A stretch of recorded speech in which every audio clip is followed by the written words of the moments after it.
Hello everyone. एक ये problem है। एक्चुअली ये तो कांस्टेंट मोशंस का प्रॉब्लम है जिसमें दो मूवेबल पुल्ली दिख रहे हैं with mass attach with to movable pulley. One mass is 3m and other mass is 2m। एक फोर्स है जो फ्री एंड ऑफ स्ट्रिंग पे लग रहा है, यहाँ दिख रहा है फ्री एंड है ये स्ट्रिंग का। और बोल रहा है कि ये जो फ्री एंड है P, इसकी एक्सेलरेशन क्या होगी। तो जैसा दिख रहा है प्रॉब्लम कांस्टेंट मोशंस का है। तो इसे बनाने का दो तरीका। एक तरीका तो ये है कि ये टी डॉट भी करके हम बना लें, बट इसके लिए हमने पढ़ा था कि कोई भी फ्रेंड छोड़ते नहीं है। क्यों नहीं छोड़ते हैं ये सब डिस्कस किया था। तो फ्रेंड की जगह हमने एक नया मास लगा लिया एम डैश, जो दिख रहा है यहाँ पे। अब कुछ नहीं, सब सिंपली टी डॉट भी कर लिया।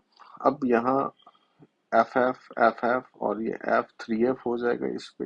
तो इसकी एक्सलेशन जो ये वाली पॉइंट है पुल्ली की, इसकी एक्सलेशन लिखने में हम कैपेबल हैं, और वो है 3F/m, that means F/m।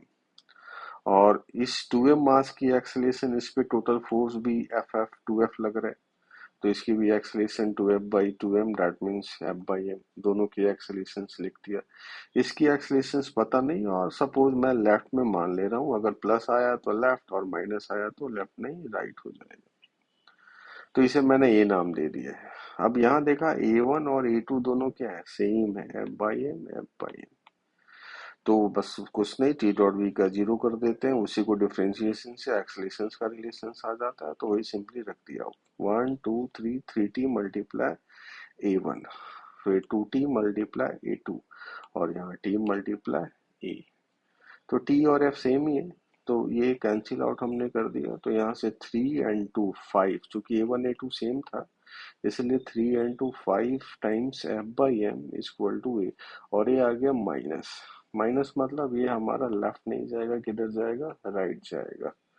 Okay. तो एक ये तरीका हो गया, यहाँ से मिल गया। पूछ रहा था ए की वैल्यू 5 आ गई। एक ये तरीका हो गया, टी डॉट बी का यूज कर लिया हमने। दूसरा तरीका है कि हम लोग ये यूज कर सकते हैं कि मूवेबल पुल्ली का जो कॉन्सेप्ट था कि अगर कोई मूवेबल पुल्ली है और ये बीच वाला स्ट्रिंग, दोनों एंड वाला स्ट्रिंग, अगर ये A1 है, ये A2 है, ये A है, तो A की value A1 plus A2/2 vector wise जो होता है। तो हमने दूसरा तरीका वही यूज किया है। तो एक पुल्ली को यहाँ उठा लिया हमने, और दूसरे पुल्ली को यहाँ उठा लिया जो मूवेबल था। अब साथ में जो ये स्ट्रिंग है, ये अगर इसकी एक्सलेशन F/m है, तो ये स्ट्रिंग की भी एक्सलेशन F/m होगी। और इसकी अगर एक्सलेशन F/m है, तो ये मिडिल वाला स्ट्रिंग की भी एक्सलेशन F/m होगी। तो यहाँ से सबसे पहले ये ए नॉट फाइंड कर लिया हमने, ये वाला लेके।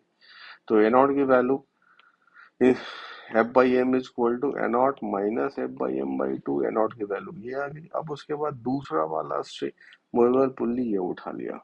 अब चूंकि इसकी एन नॉट इधर थी, तो यही स्ट्रिंग यहाँ कनेक्टेड है, तो इसकी भी एन नॉट लेफ्ट रहेगी।